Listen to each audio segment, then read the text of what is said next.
Praise the Lord. எல்லாரும் எப்படி இருக்கீங்க? ஆண்டவரோட பெரிதான கிருபையினால ஆண்டவர் இன்னைக்கு உங்களோட ஒரு முக்கியமான காரியத்தை குறித்து பேச போறாருங்க. நம்ம எல்லாருமே ஆண்டவரை போல பரிசுத்தமா உண்மையா வாழணும்னு ஆசைப்படுறோம். ஏன்னா ஆண்டவர் போல நம்ம உண்மையா வாழும் பொழுது பரலோக ராஜ்யத்தை சுதந்திரித்து கொள்ளக்கூடிய பாக்கியத்தை நம்ம பெற்றுக்கொள்ளலாம். ஆனா ஆண்டவருக்கும் நமக்கும் இடையே பிளவை உண்டு பண்ணுகிற ஒரு பயங்கரமான காரியம் என்னன்னு பார்ப்போமா? யாத்திராகமம் 20:16 பிறனுக்கு விரோதமாய் பொய் சாட்சி சொல்லாதிருப்பாயாக. பொய் தானே, இதில் என்ன அப்படி பயங்கரமாக இருக்குன்னு நினைக்கிறீங்களா? பைபிள் வசனத்தின் மூலம் லேவியராகமம் 6:5 நீங்கள் பார்த்தீங்கன்னா, ஒருத்தங்க கிட்ட பொய் ஆணையிட்டு பொருள் சம்பாதித்த பொருளை மட்டும் இல்லைங்க, அதனோட முதலையும் கொடுத்து அதனோடு 1/5 அதிகமாக கூட்டி கொடுக்கணுமா. ஆனால் இப்போ இருக்கிற மனிதர்கள் மத்தியில் பொய்ங்கிறது ஒரு சர்வ சாதாரணமாக ஆகிட்டு இருக்குங்க. அது எந்த அளவுக்குன்னா, கடுகளவு கூட பயம் இல்லாமல் ஆண்டவர் பேர்லயே பொய்யானை போடுறாங்க.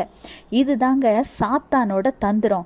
ஏன்னா சாத்தானை குறித்து ஆண்டவர் சொல்றாரு, சாத்தான் பொய்யனும் பொய்க்கு பிதாவுமா இருக்கிறானா. நம்ம எப்பவுமே ஆண்டவருடைய பிள்ளையா தாங்க இருக்கணும். பொய் சொல்றதுல சின்ன பொய் பெரிய பொய்ன்னு ஒண்ணுமே இல்லைங்க. லேவியராகமம் 19:11 ஆண்டவர் பேர்ல பொய்யானை இட்டீங்கன்னா தேவனுடைய நாமத்தையே நீங்க பரிசுத்த குலைச்சல் ஆக்குறதற்கு சமம்னு சொல்லியிருக்கு. அது மட்டும் இல்லாது பொய் சொல்றவங்கள குறித்து ஆண்டவர் துன்மார்க்கர்னு சொல்லியிருக்காங்கங்க. அந்த துன்மார்க்கர் நீதிமானுக்கு விரோதமாய் பொய் சொல்வாங்களாம். ஒருவேளை உங்களுக்கு விரோதமா யாராவது பொய் சொல்றாங்களா? அவர்களுடைய பொய் உங்க வாழ்க்கையில மனவேதனையும் வலியையும் உண்டாக்கி கொண்டிருக்கிறதா? கவலையே படாதீங்க. ஏன்னா அவங்க துன்மார்க்கருங்க. ஆனா அந்த துன்மார்க்கரின் வலையிலிருந்து ஆண்டவர் உங்களை தப்புவிக்க இன்று வல்லவராயிருக்கிறார் தானே. அது மட்டுமல்லாது ஆண்டவர் உலகத்துல சகோதரரை படைத்ததே ஒருத்தருக்கொருத்தர் உதவியாகவும் உறுதுணையாகவும் இருந்து ஆண்டவருடைய நாமத்தை மகிமைப்படுத்துவதற்காக தாங்க. ஆனா தேவன் கிட்ட நான் அன்பா இருக்கிறேன்னு சொல்லிக்கிட்டு தன் உடன் பிறந்த சகோதரன் சகோதரியையே பகைத்து பொய் சாட்சி கூறி உலகத்திற்கு முன்பு தூற்றி சந்தோஷப்படுகிற சகோதர சகோதரிகளும் இந்த உலகத்துல இருக்கதாங்க செய்கிறார்கள்.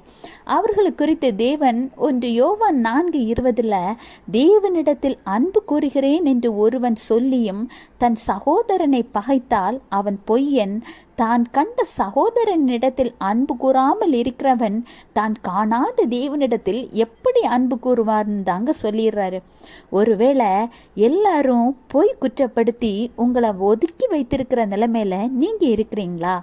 ஆண்டவரிடம் உங்க கண்ணீரை கவலையை ஒப்படைங்க. மீதி காரியத்தை ஆண்டவர் பார்த்து கொள்வாருங்க.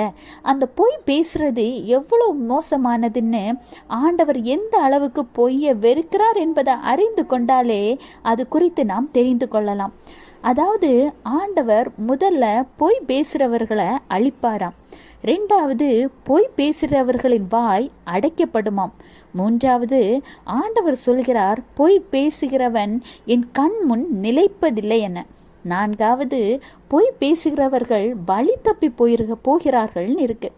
5வது பொய் உதடுகள் கட்டப்படுமா. இப்போ தெரியுதா பொய் குறித்து ஆண்டவர் எவ்வளவு கோபப்படுகிறார் என்று? இந்த பாவம் உங்களுக்கு வேண்டாங்க.